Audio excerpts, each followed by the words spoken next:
வணக்கம். நம்ம எல்லாரும் ஜோதிடம்னா என்ன நினைக்கிறோம்? ராசி பலன், ஜாதகம், கணிப்புகள் அப்படிதானே? ஆனா அதையும் தாண்டி அதுக்கு ஒரு ஆழமான அர்த்தம் இருக்கு. அத பத்தி தான் நாம இன்னைக்கு பார்க்க போறோம். யோசிச்சு பாருங்க. பொதுவா நம்ம ஜோதிடத்தை எப்படி பார்க்கறோம்? ஜாதகத்துல ஏதாவது ஒரு தோஷம் இருந்தா உடனே அதுக்கு என்ன பரிகாரம்னு தேட ஆரம்பிச்சிடுறோம். ஆனா ஜோதிடத்தோட உண்மையான நோக்கம் இது மட்டும்தானா? இங்கதான் ஒரு சிக்கலே வருது. நிறைய ஜோதிடர்கள் பரிகாரம் சொல்றாங்களே தவிர நம்ம வாழ்க்கையோட அடிப்படையான தர்மத்தை பத்தி பேசுறதே இல்ல. பிரச்சனைக்கு தீர்வு கிடைக்குது, ஆனா சரியான பாதை அது காட்டப்படுறதில்ல. சரி, இந்த பிரச்சனைக்கு ஒரு ஞானியான குருநாதர் ரொம்ப எளிமையான ஒரு வழிய சொல்றார். அந்த வழி நம்ம ஜாதகத்துல இருக்கிற கிரகங்களோட கட்டுப்பாட்டையும் தாண்டுனது. அப்போ உண்மையான வெற்றிக்கு வழி என்ன? இப்ப அந்த குருநாதரோட ஆலோசனைய கேளுங்க.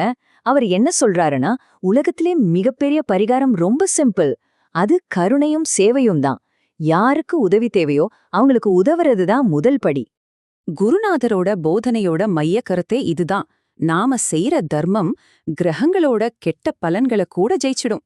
ஆமாங்க, நம்மளோட நல்ல செயல்களுக்கு விதியையே மாத்துற சக்தி இருக்கு. அப்போ குருநாதரோட போதனைய ஒரு 3 எளிய படிகளா பார்க்கலாம். 1. தேவைப்படுறவங்கள கவனிங்க. 2. அவங்களுக்கு தர்மம் செய்யுங்க. இதுதாங்க கிரகங்களையும் ஜெயிக்கிறதுக்கான வழி. சரி, இப்ப நாம அடுத்த கட்டத்துக்கு போகும். நாம எல்லாரும் யோக ஜாதகம் அல்லது அதிர்ஷ்ட ஜாதகம்னு சொல்றோம் இல்லையா? அப்படின்னா என்ன? குருநாதரோட போதனை இந்த கேள்விக்கான நம்மோட பதிலையே மாத்த போகுது. உண்மையிலேயே ஒரு ஜாதகத்தை யோக ஜாதகமா மாத்துறது எது? கிரகங்களோட அமைப்பா இல்ல வேற ஏதாவது இருக்கா? கொஞ்சம் யோசிக்க தயாராகுங்க. குருநாதர் சொன்ன பதில் நம்மள ஆச்சரியப்படுத்திரும்.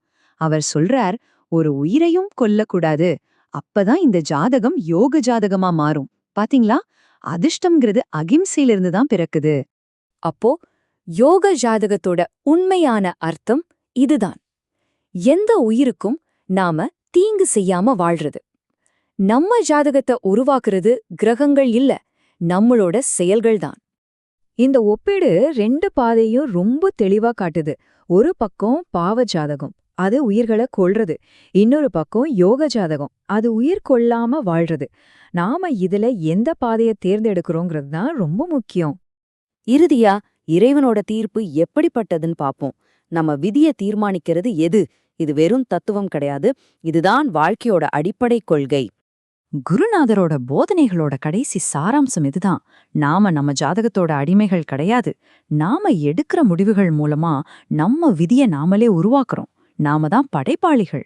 அந்த சீடரோட கடைசி வார்த்தைகள் இந்த போதனையோட ஆழத்தை நமக்கு உணர்த்துது. இறுதியில எல்லாமே இறைவனுடைய தீர்ப்பு தான். அப்படின்னா நம்ம செயல்கள் தான் அந்த தீர்ப்பை முடிவு செய்யுது. இந்த கேள்வியோட இந்த உரைய முடிச்சுக்கலாம். உங்களோட விதிய உண்மையிலே தீர்மானிக்கிறது எது? உங்க ஜாதகத்துல இருக்கிற கிரகங்களா இல்ல உங்க இதயத்துல இருக்கிற கருணையா? நீங்களே சிந்திச்சு பாருங்க.